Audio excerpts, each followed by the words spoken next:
Good afternoon or possibly good morning, depending on where you're listening to us from today. Look forward to another great webinar with some great content featuring a guest today who's going to talk about the red flags for apartment investing. We've seen at Advanced IRA a big tick in the last few years in people investing in multifamily real estate deals, whether on their own or maybe through a syndication. So our guest host today is going to talk really about some of the red flags you need to look at. It's a presenter we've had on before. We'll bring him on in a few minutes. Dan Handford of PassiveInvesting.com. Great information, great speaker. Sure, you're going to get a lot out of that today. Just a little bit about myself. My name is Scott Maurer. I'm the Director of Business Development here with Advanced IRA. I've been with the company for a number of years now, teaching about self-directed IRAs, talking about self-directed IRAs. Been on a lot of podcasts and done a lot of webinars. So my contact information is on this screen. If you have any questions after the webinar on self-directed IRAs, how they work, whether it's just a general question, whether it's something specific to what we talk about today, please jot down my number, give me a call, shoot me an email. I'm more than happy to go over that with you. Answer any questions you have, even if it's just basic IRA questions that you have an answer or want an answer to a question that you had. So just a quick disclaimer, Advanced IRA does not provide any investment advice or endorse any products.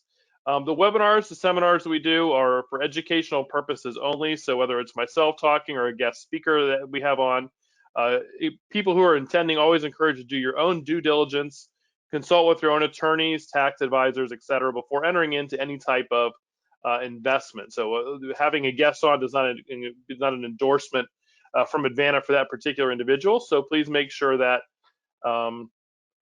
please make sure to do your own due diligence. Had a quick question pop up. Someone asked, do we share the presentation or we can take notes? We will send a copy of my slides out to the presentation today. Our guest host is going to be really talking off the cuff though today, so you may definitely want to take down some notes for that today. But a good illustration as we get started today as well, as we talk about either self-directed IRAs or the red flags of apartment investing. If you have questions for either myself or for Dan as we go along, please type those into the question box on your screen. We'll make sure that we get to those during the broadcast and get those questions answered for you. So easy way for you to get your questions answered, just type them into the box. We can't unfortunately unmute people to allow for a live question, but just write in what you can in the question box. We'll get that taken care of. So we'll get a copy of these slides out to you. And getting back to the slides, just a little bit about Advanced IRA. If you're not familiar with our company, we hold over $1 billion in assets across our offices in both the Tampa and Atlanta area. We work with clients though across the nation. We really try to set ourselves apart with not only the customer service that we offer, where every new account gets assigned to one account manager and really gives you that personal touch that I think that is missing somewhat in our industry. We're also very committed to the education for our clients, our prospects, anyone who's in our database. And we do that through a variety of ways. We have blog articles that are certainly very timely. If you go to our website now, you'll see blog articles talking about the response to the COVID-19, the coronavirus, some of the different laws that have been passed since then. We record all of our webinars and they're available on our on-demand channel. So you can go watch, whether it's you want to rewatch this video today, whether you want to go back and look into more on some other topics or other past times we've had Dan on, you can go find those on our on-demand channel. And certainly we do a lot of this through our educational events. Now we have a hiatus a little for right now on our live seminars in our offices, but we are continuing to provide a lot of content through the webinars that we offer, like the one that you're attending today or possibly listening to the recording of. Just talk briefly for a few minutes about self-directed IRAs before we bring Dan on. One of the questions we do get asked a lot is, why do people choose to self-direct? Kind of what is the motivation behind people looking to use some of their IRA funds and put it into an alternative asset like a self-directed IRA where they can use their IRA to buy real estate and syndications and mortgage notes and gold and so much more different things you can do. For some people, I would say probably the vast majority don't necessarily fall into this, but for some people, it's a tax benefit, looking at the right-hand side of your screen there, and that the investment income that you generate from that investment generally would go back to your IRA without any tax consequence to you personally. So if you have a lot of rental income, you have a lot of appreciation in a property that you sell, and you have a lot of profits coming back, that money going back into the IRA is not taxed to you. So if you're looking at taking advantage of an opportunity IRA can give you a way to personally avoid any tax considerations for that investment. For some, going to the left side of the screen, it's a new source of capital. I find I come across a deal, something I want to take advantage of. I can use the money in my IRA or my retirement plan to actually not miss out on that next opportunity. And again, a lot of people don't realize that money in an IRA, that money in an old 401k account can be used for alternative assets. So when you're talking to a friend or a neighbor or an acquaintance about a deal they have or an opportunity that they have, remember you can use your IRA to take advantage of that. So some people are self-directing simply because that's where my money is, so that I don't miss out on this next opportunity.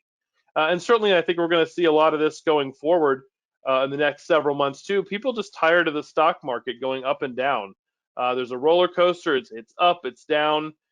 Things happen that are outside of your control that ultimately then affect your IRA and your 401k account. So people look to put that money, then take that money out of get off the roller coaster, put that money into a tangible asset like real estate, like gold and silver, things like that, where they can control the investment and understand obviously what they're looking to do. So the other thing I would like to address just quickly, if I can, is why self-directed IRAs are a good capital resource. So some individuals on the call may be not necessarily looking for themselves, but looking to raise money from other individuals and other people's retirement accounts. I think the IRAs can be a great capital source for you if you're looking to raise money for a couple different reasons. One, you get repeat investors. So if you have an existing investor base or you have a contact list, people who've been investing already with you, letting them simply know that they could use their IRA to also make an investment may open up some more capital to you for your next deal by simply going to your existing investor database. You certainly can maybe be able to offer better returns. People have their IRAs, either right now it's in the stock market going up and down, or they've pulled the money out of the market and sitting on the sideline in a money market account getting 1%. So if you can offer them a better return through your investment they place with you, obviously, again, a way somebody can make additional funds for their retirement account by taking that money and putting it to use. So again, you're offering them that resource. There's no outside approval needed. If you're looking to raise capital from an IRA, it's simply a matter of getting that individual on board, and then it's a matter of just simply doing the paperwork. So the IRA owner makes the decision to use their IRA, and then we help them get the ball in motion, and you ultimately get that money moved over to you. And then lastly, I think one of the reasons that IRAs have become a good capital source, especially for, again, people who are doing, say, a multifamily raise or similar investments where they are a 5 to 10 year investment possibly, is that most people are not expecting to use their IRA account for the next 10, 15, 20 years. So to put that money into a locked in investment for 5 or 7 years is not a bad idea for them. They're open to doing it because they're not planning on touching that IRA so many years down the line anyhow. How we can help you with a capital raise. If you're looking to raise capital, we can do private webinars for you to your contact list. We offer that concierge personal service for every one of your individuals that you refer to us. And we can even do a private landing page for you that illustrates how an individual could use their IRA account to invest in one of your multifamily deals, your syndications. Maybe it's a private stock that you're raising capital for. So although we cannot endorse your investment, we can try to give you some tools, some things to use to help you attract some more money, again, from some of your existing database. Now, as far as the accounts, it can be self-directed, any type of IRA, traditional Roths, your SEPs or Simples, any old former employer plan, like an old 401k, 403b, those can all be self-directed. We also offer health savings, education savings accounts, and also the individual K plan, individual solo 401k, also called a QRP in some circles. We offer all of those abilities, all those different accounts, and then you can then take and invest into alternative assets that you picking and you're choosing from. And probably most of the assets that we hold here at Advana are real estate based assets. So you have your more active investments, something that requires probably a little bit more time from the IRA owner. People investing in single family homes, whether it's long-term rentals, short-term rentals, or rehabs. People doing condos or mobile homes or parks, taxis. Again, these assets probably take a little bit more effort from the account owner to do their diligence on not only the investment itself, but then to make the initial investment, but then also going forward a little bit more of your work as well. But we also have a lot of people hold passive investments, people investing in real estate investment trusts, REITs, public and private REITs. And again, as I mentioned at the beginning, we've seen a lot of people in the last few years, a lot more syndications and private placements where you're just a limited partner providing capital to someone who's going out and finding that property, doing their due diligence, doing the day-to-day work, but you're sitting back as a limited partner, collecting a monthly or quarterly distribution check. So again, what we're going to talk about a lot today with our guest, Dan Handford, we're going to bring on here in just a second, is talking about investing in multifamily type deals and the red flags that you need to be aware of, things you need to look out for with these more passive investments. So at this time, I do want to bring on Dan Handford again. Dan doesn't have a slideshow today. He's going to basically just speak off the cuff. But our presenter, our guest host, Dan, he and his wife live in Columbia, South Carolina with their 4 kids. He is the managing partner of PassiveInvesting.com, which is a apartment investing firm based in the Carolinas. He has led his apartment syndication company to acquire 2,000 plus units with a portfolio valued over $220 million in just under 24 months. He's a passive investor himself, so again, what he's going to speak about today is things that he's put to use not only for himself, but for some of his investors as well. He's also the founder of Multifamily Investor Nation that does a lot of free multifamily education to groups across the country. There's 50 plus meetup groups that meet on the first Monday of every month, maybe not meeting in person right now, but certainly they're out there when things get back to normal a little bit. Go out and check those events out. Get a lot of good education, probably a lot of really good networking as well. But at this time, Dan, I'm going to turn the presentation over to you and let you talk about the red flags of apartment investing. Well, I really appreciate you having me back here, Scott, and looking forward to sharing with your audience here and trying to help them out when they're looking for various operators to place their capital. So thank you so much again for having me on. Oh, no problem. Well, let's go ahead and get started here. As Scott mentioned, I'm looking today to have more of kind of like an open conversation with you. And as you listen to what I have to present to you today, if you have questions or feedback or comments, feel free to put them into the Q&A box there. And as they come through, Scott will field them and tee them up for me, and I'll try to answer as many of them as we can here. And the reason why I decided to put this together, which is the red flags for passive apartment investing, is that I get a lot of questions from our own investors of how do I vet or how do I make sure that I'm getting involved with the right operator when it comes to these multifamily investments, because there's a lot of different groups out there and I want to make sure I choose the right one. And what's a little bit different about our group is that we also are passive investors in other operators too. So myself personally, I'm actually invested in 21 different passive multifamily syndications across 8 different operators. And so I've been doing this process of trying to vet these different operators, and there are certain operators that I like to invest in, and there are certain operators that I choose not to invest in. And you'll see from my criteria today of some of these kind of red flags that I look for when it comes to these various operators. And I know in the promotional material it said 2 primary things that you should be looking for when vetting operators that could potentially make or break a deal. And I'm actually going to go over 5 of them with you. So I want to make sure that you have your notes in front of you and you can write these down, because they'll be very important for you. And there'll be certain things that you'll want to make sure that you're asking these various operators when it comes to these 5 things. And then we'll also go over these 3 different investment types and different models that you can invest through. And then we'll also talk about, in that same conversation, about the various returns that you might expect in each one of those. And then as we close it out towards the end, we'll talk about the current market conditions with the COVID-19 and whether right now is the right time to invest inside of multifamily apartment syndication. So let's first start off with these 5 things that I want to go over with you that you should be looking for when vetting operators. First off, these are things that, like I said earlier, are things that I look for in my own personal investments when I'm looking to invest. One of the first things I look for is I want to make sure that there is somebody on the management team that has some form of successful background in business.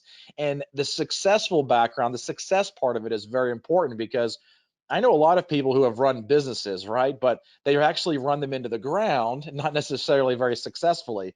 And I want to make sure I have somebody that is on the team that actually knows how to run a business. Now you might ask, well, why is that important? Well, at the end of the day, when we're buying these apartments, which our group buys minimum 20 million in acquisition, upwards to 75 million, that's kind of our criteria. When we're buying these larger assets, where we're bringing in multiple people, we are buying assets that are actually businesses, and these businesses are just so happen to have assets associated with them, because at the end of the day, you have to know how to manage people. You also have to know how to put in systems and procedures and processes in place. And you also have to know how to put in certain KPIs, or these key performance indicators, or these numbers that we want to watch on a daily basis to make sure that if we need to make any changes or make any pivots, we can do it sooner rather than later. And to have somebody on the team that knows how to make those decisions is crucially important, especially right now, given the current conditions and any assets that are in an existing portfolio. Having that person that knows how to make those hard business decisions is really crucial at this time. So that's the first thing I would write down on your sheet. The first is business experience. And again, successful business experience. And I would even write that word success down and underline it, star it, circle it, highlight it, whatever you want to do, because you want to make sure that they actually have a successful background in business. The second thing that I look for is, because there are a lot of these different groups that are out there, there are some people that run their syndication as a side hobby and like the nights and weekends. And what I mean by that is they're taking they're doing a regular, they have a regular corporate job 9 to 5 during the week, Monday through Friday, and then on the nights and weekends they're trying to run this as kind of like a side business. And for me, just like you, I know you've worked really hard for your money, and I don't feel like I want my hard-earned money being put to work with somebody who's not full-time. I want full-time efforts watching this, because I know firsthand that it takes full-time efforts to manage these types of investments. And we actually have 3 partners in our group. I'm one of the managing partners. We have 2 other ones, Danny Randazzo and Brandon Abbott. You can go to our website and find out more information about us by just going to passiveinvesting.com. And on that page, there's actually a form if you wanted to jump on a phone call with me and have a personal discussion with you about your investment goals. I can do that with you and have a further conversation. And on the page there's a little thing that says join the Passive Investor Club, and you'll be able to you'll be able to have that conversation with me. And then one thing that we also do whenever you fill that out is, as being a part of the Passive Investor Club, you'll receive our mailed newsletters that we send out every month. And this is one from April. We actually did a special edition specific to COVID-19, and these have articles in there. We also have reviews of our investors. We write articles on our investors that choose to want to be, tell their story as to why they're investing. Like this one right here was about the state of the market given COVID-19.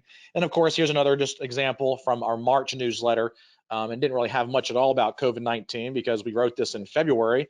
We have things in here that are good educational stuff. Here's understanding the internal rate of return. We have another one in here about submitting your first soft reserve. And it's just really good material to kind of learn and understand as you're getting involved with multifamily. And so that's a really important piece to be able to do that. But I kind of got sidetracked there, got a little bit of a rabbit trail. So I want to go back to what we were talking about. So the first thing is that successful business experience. The second thing is making sure that you have full-time partners in the business. And not only do we have our 3 managing partners, but we also have our team behind us as well. So we have a full-time investor relations person, Ann Shabrack. She does really, really good. We have a director of marketing and public relations, Melissa Broom. She's really solid and full-time with us. And we have a full-time asset manager that is with us as well. And he has full-time responsibilities for making sure that the assets are running and performing the way they need to be performing.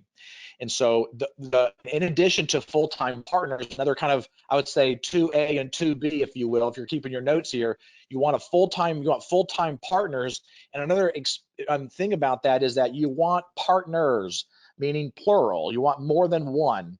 It's for me, I've had conversations with some of our investors and some other investors outside of our own group that have invested with other groups that there was only one partner in the group.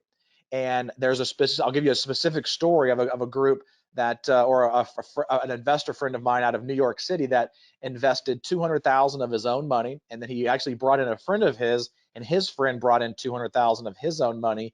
And then about 6 months into the deal, the operator couldn't be found. Like the operator just went ghost on him. The asset is still there. The property management company is still managing the asset, but no distributions are happening. No money is going anywhere, and they can't find the operator. And they've called him, they've phoned him, they've emailed him, they've gone down to his house and gone everywhere. They can't find him.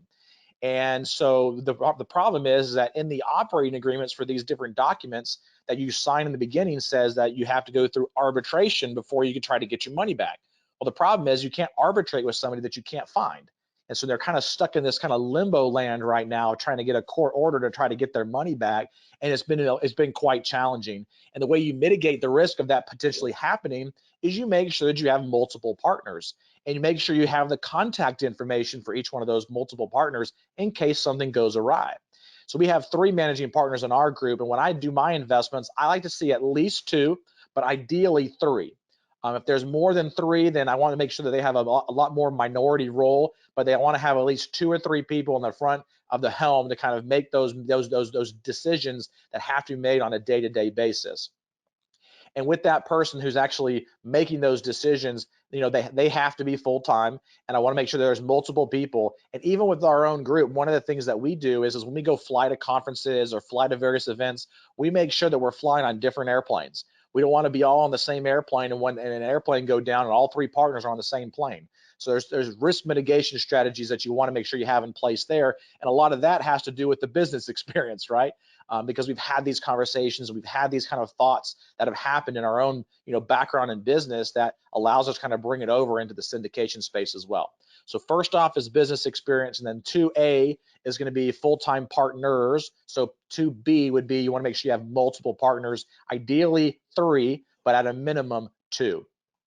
The third Hey one that Dan, I quick want to, question. I was sure. gonna say, quick question for you though. Like, for people that are listening, they're for as far as successful operator and looking at that business experience, what kind of resources do you use, or do you suggest that somebody could use to, check up on basically and confirm what people are telling them as far as their background, their success rate?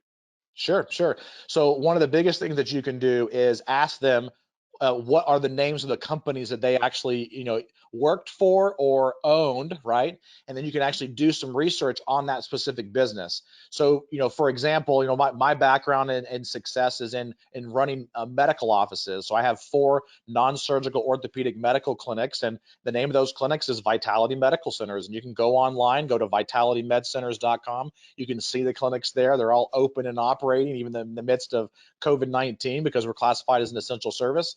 And then one of the other companies that I have run successfully is a company called shopanatomical.com. And you can go to that website and see that we've been there since 2013 or 2007. So we've been open for at least 13, all going on 14 years now. And so those are kind of the best ways to kind of find that information out. But I will tell you that for the most part, most people will be honest with you. Like they'll tell you if they have any background in business or success or anything like that. And so, and when you talk to somebody about it, you can kind of see by their responses as to whether or not they're probably kind of, fudging the truth just a little bit. And you kind of have to, have that kind of intuitive nature to be able to kind of determine that. So outside of that, it is a little bit more challenging to try to verify that. But to be able to get the names of the businesses and go research them and make sure that they're actually legitimate businesses and that they're still operating is a crucial point as well.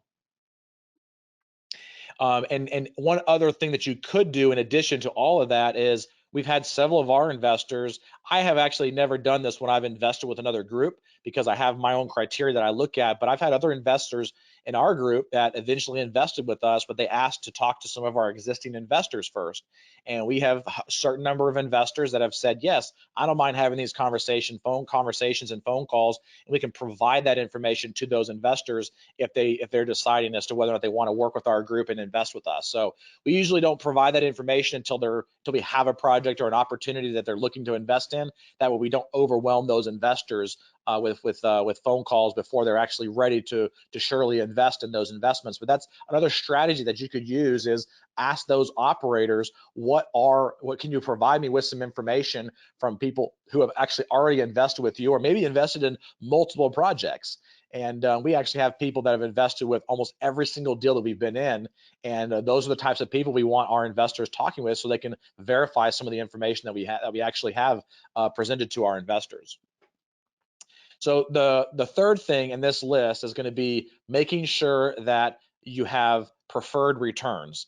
And preferred returns are important. And I look for preferred returns, and I personally don't invest in a deal unless there are preferred returns.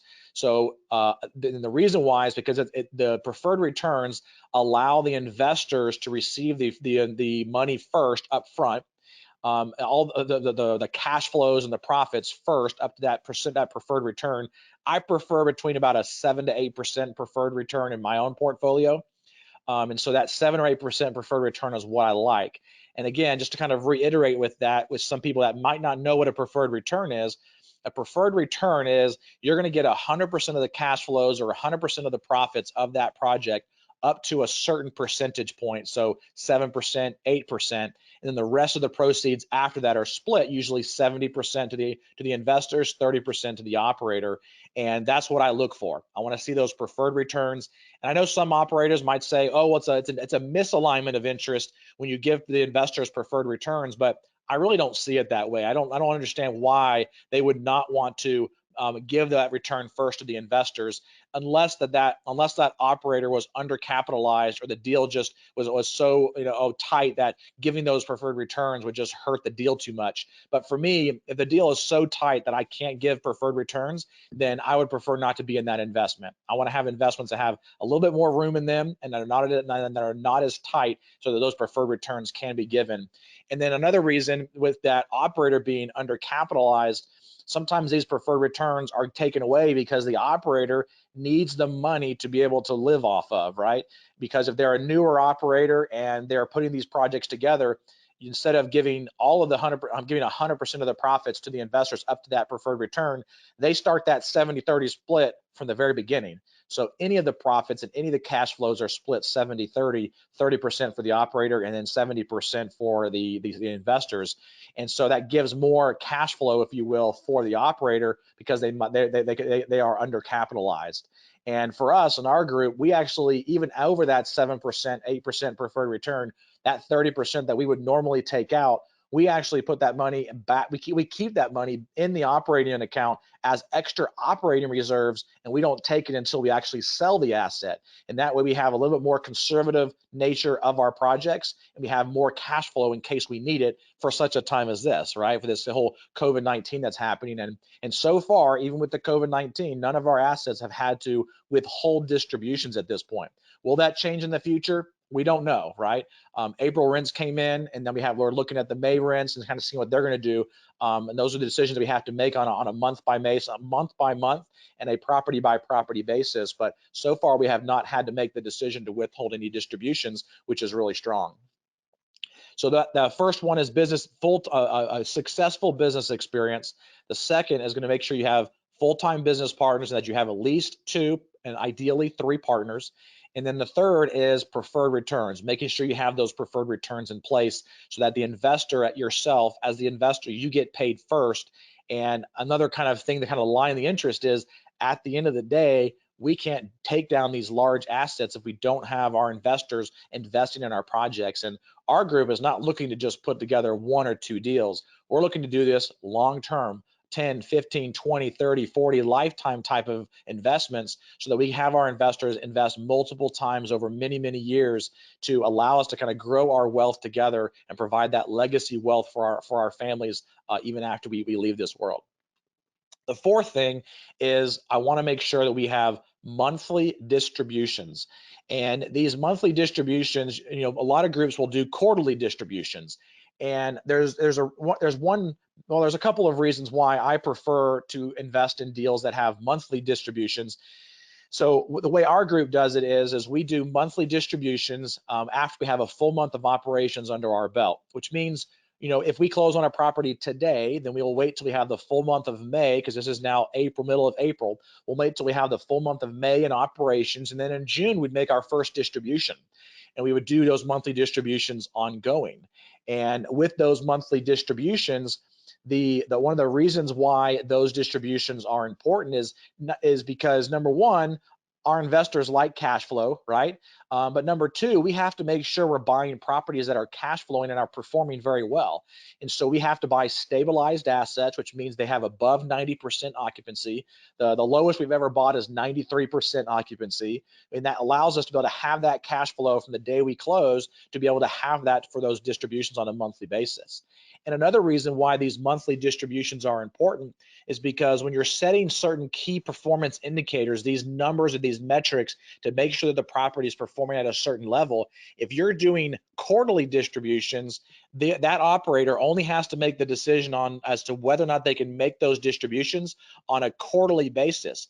And they actually look at those on a retrospective analysis basis, which means they're looking at it at the beginning of the next quarter. They're looking at the last quarter to see, do I have enough money and cash flow right now to make those distributions? And I don't want that to happen. I want that to be a decision they have to make every single month as to whether or not they have to make those, they can make those distributions. And so it's kind of another way for you to be able to make sure that your investment is being watched very closely, because you want to make sure that that operator is looking at your investment on a full-time basis and managing that investment very wisely. So that was the fourth one, was monthly distributions. The fifth one is skin in the game. And what I mean by that is you want to make sure that the operator is actually investing their own money in the project. Now, they might roll in some of their fees or something like that into it, but it's still their money, right? So if they close that deal, they would take it anyway. But if they leave it into the project, I'm fine with that. But one of the things that I like to see is a minimum $100,000 investment co-invested alongside the LPs. With our group, we try to invest about 10% of the initial equity into the project.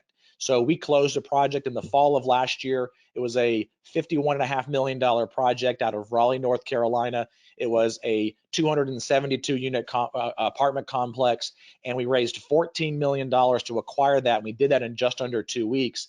And we, as the GP, invested $1.4 million alongside of our investors in that project. So I really like to see that when there's a lot more skin in the game.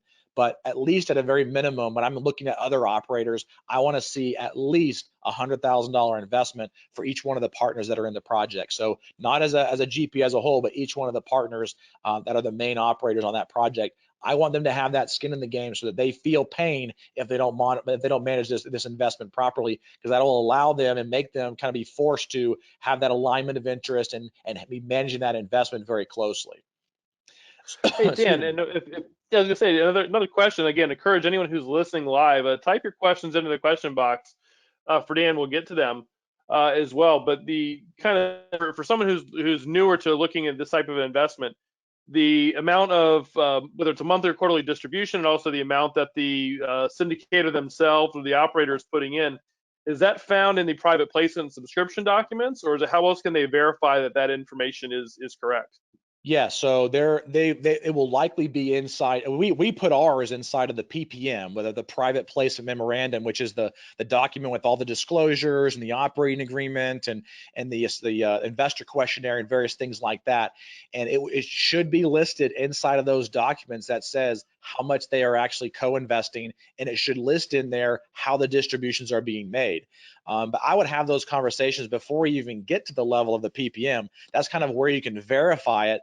But when you have conversations with these various operators, you want to make sure that you're asking those questions. I mean, I would take these 5 things and ask them each one of these things and say, can you talk to me a little bit more about any type of background that you guys have in business? Talk to me about how many partners you have, and are you full-time or are you working another job? Do you guys offer preferred returns? Or do you have any? Do you do monthly distributions or quarterly, or when are they going to start? Because they might do monthly or quarterly, but they might not start for 1 to 2 years. And then also looking to see what kind of skin in the game that they actually have in the investment as well. And then once you have an investment that you're looking at, verify that information to make sure it's listed inside of that PPM under the disclosure. So good question there. I'm glad you brought that up. Any other questions there, Scott? Not currently. Again, yeah, actually, some of them are starting to pop in here. Let's see. Looking at a smaller deal, $1 million apartment, would you recommend a straight loan or a REIT? I know that someone's looking, I guess, maybe doing their own deal. Would they, looking straightly at I guess maybe that's a good question to ask in a sense. If someone's looking at buying their own multifamily deal, what size, of the deal would you think someone's looking at that point of maybe syndicating or putting together some type of private placement versus just simply going to a bank or outside other individuals just for a loan? Sure, sure. So it sounds to me like the total deal is $1 million. So it'd be $1 million to buy the property, and so you're looking at an upfront equity of probably between about $200 to $300,000, somewhere around in there, depending on how much loan to value or loan to cost you can get. Obviously, right now it's a little bit more challenging from the lending perspective, but from my perspective, I would suggest not syndicating unless you have at least $1 million or more to actually raise. And it's because it could be a little bit more costly to be able to do that. So if you only have 200 or 300,000 to actually raise to be able to acquire a property, I would try to do a joint venture agreement that where you actually find other partners that have money that they can invest and also be a participant in the project itself. So obviously, I'm not an SEC attorney or anything like that. You want to make sure that you ask certain rules and regulations around that. But if you want to have a further conversation, because it sounds to me like there might be some specifics that we don't know there, if you want to shoot me an email, dan@passiveinvesting.com, whoever asked that question, glad to field that question offline if you like a little bit further too. Yeah, I had one other question too. You were mentioning one of your last points there. Obviously, was need to have skin in the game from the partner side of things. Is that investment? Is that wanting them to have that on the LP side or on the GP side as far as their investment into the deal? I wanted to be on the LP side. So I want them to be able to have that on the LP side because they can cash flow off that investment, just like as if they're a regular investor, and they also have that skin in the game, and they're investing alongside the investors. So all the projects, all 21 of the investments that I'm in, the co-investment is on the LP side and not on the GP side. All right. Oh yeah, Good good. call. Let's keep those questions coming, Dan. I'll let you get back to your the fifth reason, I guess, or fifth thing you need to know on the red flags, and we'll get these questions keep coming in. We'll have more time at the end. Sure. So we've gone over the 5 things. I'll go over them real quick. We have the full-time business, not the full-time, but the successful background in business and business experience. And then you want to have full-time partners, plural. So ideally 3 at a minimum 2. And then you want to see preferred returns, usually 7 to 8% is what I like to see on mine. And then you want to make sure that they have monthly distributions. And then you want to make sure that they start the monthly distributions right away, right? Just like I said, after the full month of operations. And then the 5th thing is making sure that they have that skin in the game. So those are kind of the 5 things that I would make sure that you write down and you ask any operator that you're talking with. And so let's dive now into these 3 different types of investment models that you could invest in, and the different types of return metrics that you might see as well, which you'll see that the return metrics on each one of these are kind of based on the risk that you have involved in that particular asset. And so there's 3 different levels. And they kind of go off of the asset classes.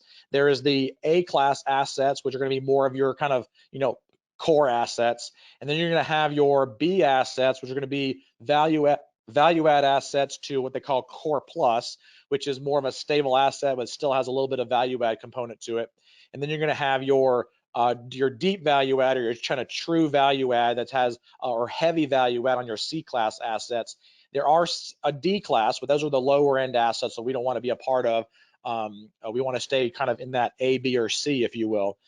And so inside of the A class, just to kind of give you a quick overview of the asset classes, A's are your kind of luxury, higher end, nicer assets built in the last 10 years.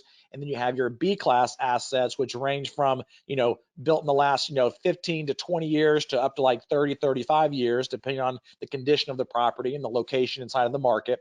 And then you have and they usually have a little bit of value add component to it. Your A classes usually don't. It's usually just kind of a cash flow appreciation event. And then your C class assets are your lower end workforce type housing that you would still have some value add component, still be able to push some of the rents up as well. So kind of have that A, B, C. The A investment, which is going to be a lower risk investment, so it's a safer investment vehicle, is where a lot of your institutional people place their money. So you see a lot of REITs, hedge funds, family offices. A lot of these ultra high net worth individuals will place their capital inside of those safe investment vehicles, which are those A-class assets. Typical returns on those are usually between about 9, 10, 11% if there's a straight class. If there are dual investment classes, it can go up to about 12, 13, 14%. And I'm talking more of on an IRR basis, internal rate of return. And since I'm talking about internal rate of return, let me give you a brief understanding of what that is for those of you who might not understand what that is. The internal rate of return, the easy way to understand that is if I told you, and I want you to give me a little bit of a feedback here. So inside of your chat box, I want you to type this in so I can see what your responses are here. So inside of this chat box, I want you to tell me the answer to this question I'm going to give you here. So find your chat box now on the GoToMeeting platform so you can respond to this. If I gave you, if you gave me $100,000 and I was able to give you $300,000 back, is that a good investment? Just type it into the chat box there and tell me yes, no, yes, no, yes, no. What is your opinion? If I gave you if you gave me $100,000 and I gave you 300,000 back, is that a good investment? So just type that in, yes, no, yes, no. Let me know kind of, what your feedback is here. And I don't know if I can see this or not, Scott. So I don't know if you can see him coming in or not either. Yeah, I can see him coming in. So a lot of people saying yes, but then a number of people, I think, and that's what I was thinking. My thoughts as well is depends on the timing. So if I Yes. give you $100,000, it really depends on how long it takes me to get the $300,000. So Yeah, so that is one of the problems with the ROI formula and calculation, that return on investment, because the ROI formula does not bake into it the time value, but the IRR, that internal rate of return, does. And so it gives us a truer picture as to what we're actually getting off of that investment. It doesn't calculate the reinvestment of your return, so you could actually still reinvest that return that you're getting and make even more money, but being able to that IRR is saying, hey, if I put in 100,000, I get 300,000 out, that return level will give you that truer picture, because you have to know how long did it take me to get that back, and at what intervals did I get that back out as well. And so it's a little bit of a harder calculation. It's very hard to do it by hand, and you have to do it via usually via an Excel formula. I'll actually show you. You probably saw it in this sheet that I showed you earlier. This is actually the formula for the IRR calculation. I don't know if you can see it there, right there in my camera. That's the formula for the IRR, which is a little bit complex, which is why we use a Excel spreadsheet to be able to do it. But you can also just Google it and type in IRR calculator, and there's IRR calculators out there that you can figure it out. But the reason why I bring this up is because the IRR is a very important tool. And if I'm going to start telling you about the different return metrics, I want you to know there's a difference between just a straight annualized return, which would be more akin to your kind of ROI, versus your typical internal rate of return, if you will. And so in those A classes, you're going to have lower return, but you're going to also have lower risks. You're giving up the risk, you're giving up the return for lower risk, safer investment vehicle, versus these B and C class assets are typically a little bit higher risk and will typically provide you with higher returns. So you're kind of giving that kind of safety net up, if you will, for to be able to provide those higher returns. And so that's one of the vehicles, is that A class asset. The second one is going to be your B class assets, which will have usually some form of value add component to it. Usually those returns are going to be around that, 14, 15, 16%, especially right now where we are in the market, 14 to 16% internal rate of return. And then you're going to see the C class assets are going to give you more of like that 17, 18, 19, possibly 20% plus returns on an internal rate of return basis. But again, you have to think about this as if you look at any investment class across any sector, whether it be multifamily or just real estate in general, or even business, the higher the return causes you to have higher risk, right? The higher the risk, the higher the return, because you're putting your money at more risk, so you're going to get more return. But the lower the return, you're going to have lower risk with that type of investment. And so that's one of the things that we like to do in our group, is try to diversify a little bit, where we are acquiring some A-class assets, which give us a little bit lower return, usually around that. Our deals are usually around that 12, 13, 14% range on the A classes. And then also on the B plus assets, which are the nicer B plus assets that have some value add component to it, but provide still like a 15, 16, 17% internal rate of return on those types of assets. So those are the three different types of investment models for apartment investing. And it's important to understand that, because you need to understand what you're investing in before you put it in. And depending on where you are right now and your investment goals will determine where you should really be putting that capital. And if you want to have a further conversation with me about that, feel free to go to our website, like I mentioned earlier, go to passiveinvesting.com and join our Passive Investor Club. And you'll be able to jump on a one-on-one phone call with me. I'll discuss your investment goals and see which one of these might be a good fit for you. And if we're not the right fit for you, I'll tell you that as well, because our group is not a good fit for everybody. There's several people that we just say that it's not the right fit for us and for you, and you should go try to find somebody else. And if there's somebody else that maybe I've invested with in the past that I can recommend to you, then I'll try to do that as well. So I try to be a resource for our investors at the same time. So any questions coming in yet for anything else yet, Scott? Or I want to go ahead and talk about the current market conditions now.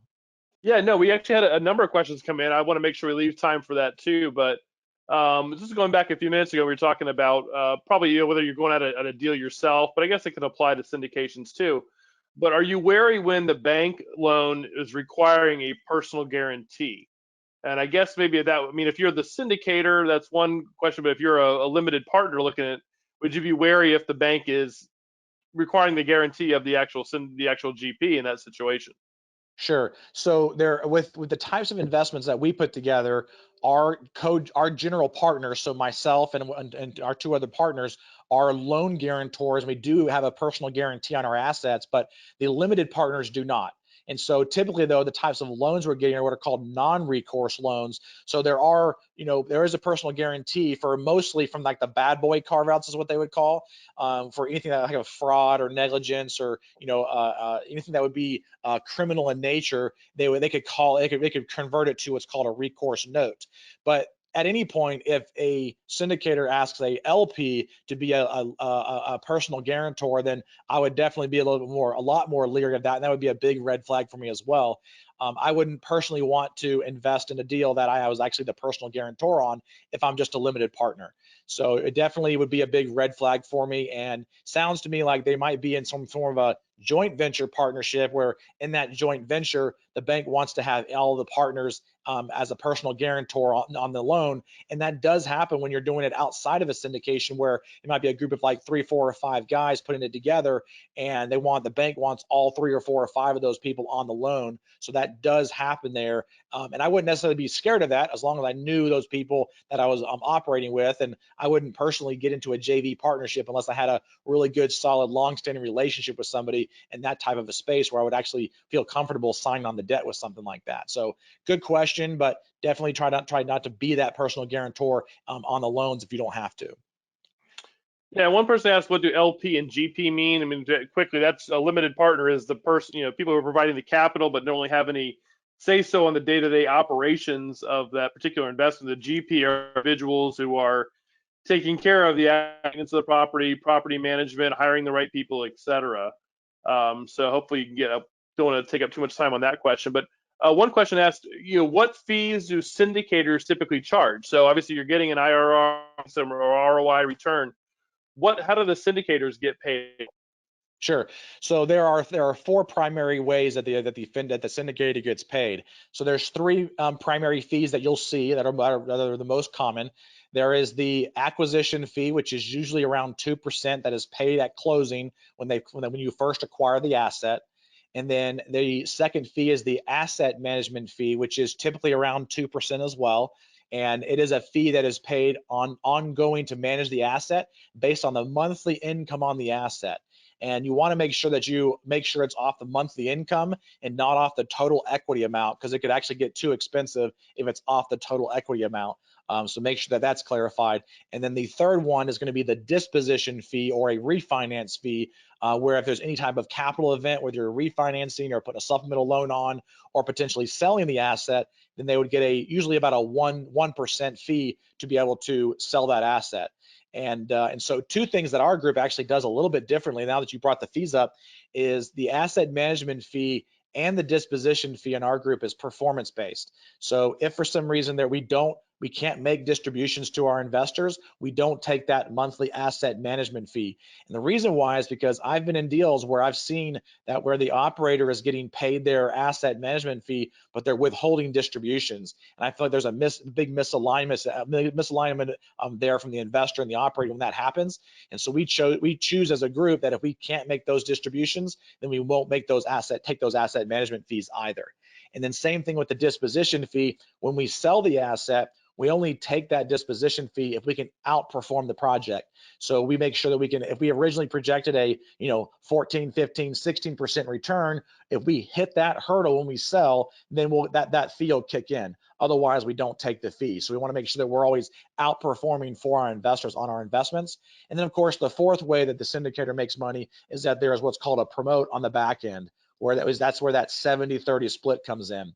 So when you sell an asset or any of the cash flows are usually split over and above the preferred return. So the investors get 100% of the cash flows up to that preferred return, and then it's split 70-30, 70% to the LPs or the limited partners or the investors, and then 30% to the general partner, that GP, who's the main operator on the project. And then on the back end, when you sell, they have that promote where the investor gets all of their initial capital back, plus the preferred return, and then they will split it 70-30. So 70% of the profits of the sale go to the investors, and then 30% goes to that operator. So good question there, but those are the four main fees that you'll see that these various syndicators charge.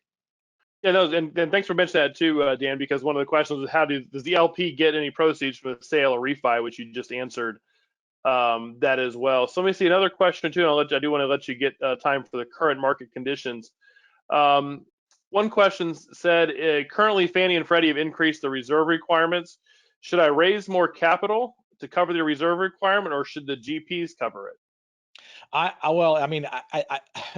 It's a tough question. So it depends on where you are in the process. So if you have already put out your PPM and you've already started raising funds, then hopefully you have enough in operating reserves to be able to pay for that. But if not, then you will either have to loan it to the property from the GP side, or change everything to be able to increase the raise amount. And that's actually one of the reasons why we're seeing a lot of deals falling through right now, is because there's a lot of deals that have been underwritten that didn't have enough in operating reserves, and when they come in to ask for those interest reserves, 6, 8, 9, 12 months worth of operating or interest reserves from the bank, it can sometimes kill the deal because they have to raise another million plus or whatever, depending on the size of the deal. So it could be a bit more challenging. But ideally, is to answer your question, you would want to increase the raise amount. But obviously, if you increase the raise amount, it's going to affect the return metrics as well. But just what you could do in your underwriting is increase the raise amount and hold on to that capital in the underwriting, and for the however long the bank needs to hold on to it. So let's just say they said they want to hold on to it for 12 months, and as long as you've made your payments for 12 months, they'll give it right back to you. Then you could actually give that back to the investors after 12 months, and it would continue to still increase your returns over the time period. So there are different ways from the underwriting perspective to give that back to the investors, even if you have to raise it up front. All right, Dan, one question. We'll kind of combine two of these in one really quick, and then I'll let you kind of tell us about your current thoughts on the market. But someone want to know the typical investment levels. I'm assuming they're looking to know, what is the syndicator typically looking for as far as the investment from an LP? And then what area of the market do you concentrate in? Sure.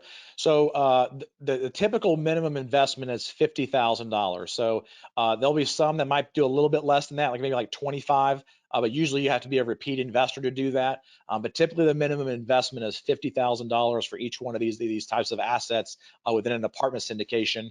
And our group is primarily focused in the Carolinas. So we're in Raleigh, North Carolina, the whole triangle area there of Raleigh, Durham, Chapel Hill, and then the Charlotte, North Carolina MSA. And then in the South Carolina side, we're in Greenville, South Carolina, and then Charleston, South Carolina as well. I'm actually physically located and live and reside in Columbia, South Carolina, along with one of our other partners, Brandon Abbott, and then our other partner, Danny Rendazzo, actually lives in Charleston. So we like to be very close to our assets as much as possible. So we need to be on site in the same day we can. But we also are looking at assets in other markets like Atlanta, Georgia, and Jacksonville, Florida. But obviously, with the whole COVID-19, a lot of this acquisitions mode has been kind of put on hold for the most part.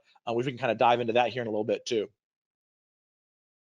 Yeah, Dan, why don't you go and dive in a little bit of that, and we'll get back. We have a couple questions here we can wrap up with, but I'll let you kind of finish off some of your thoughts on that. Sure. And for those of you, I know we're not going to have time to get to all of your questions because we do have a hard stop here at the top of the hour. But if for some reason there's a question that you have and I wasn't able to address it, feel free to shoot me an email. Just shoot me an email, dan@passiveinvesting.com. Glad to be a help and a resource for you and answer any questions that you have, because I want to make sure that you have all the resources, the material available to be able to make sure that you're making the right investment for you as well. So we actually have a lot of people that have asked us, why are you still in acquisitions mode right now when a lot of these deals have kind of fallen through? And the answer is there are deals out there that are good assets right now. And if you look across those A, B, and C's, the deals that are falling through the most are actually the lower end B and C class assets. And the reason why they're falling through is usually twofold.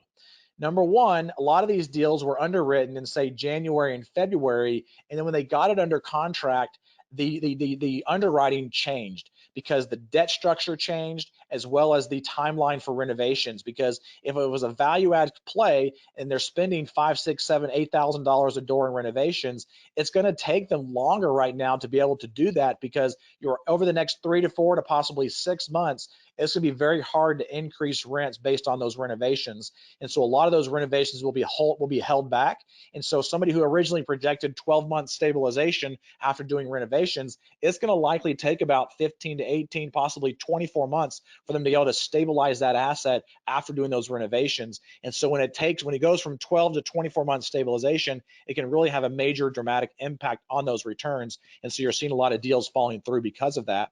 The second perspective is because of the lending environment right now. And in April, it has started to stabilize a little bit, but in March it was very volatile, and there were I was actually personally I had already wired my funds and everything for a passive investment that I was investing in, and a week before closing, that deal fell through, and it was because the lender bailed on them. A week before closing, it was a bridge lender, and when all this started to happen, they pulled out completely and said, we're not doing this deal.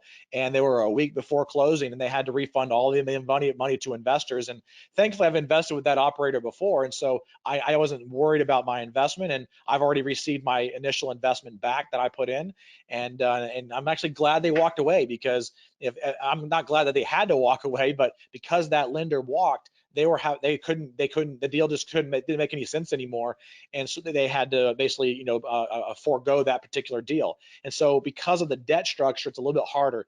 Now, if somebody's doing a Fannie Mae, Freddie Mac, it will be a little bit different, as long as they get a commitment letter from either Freddie Mac or Fannie Mae.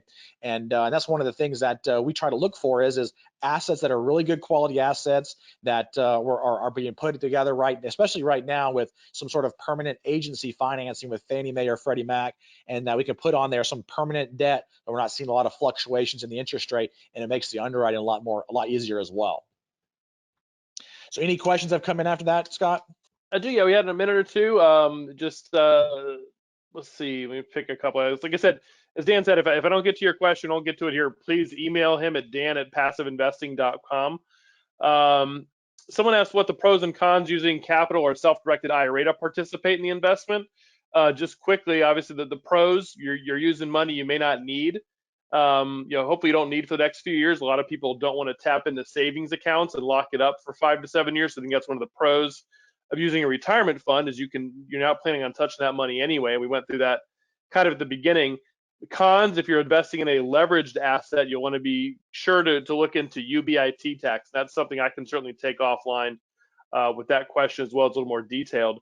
Someone asked what the minimum cap rate is you look for when purchasing an A or B class multifamily property.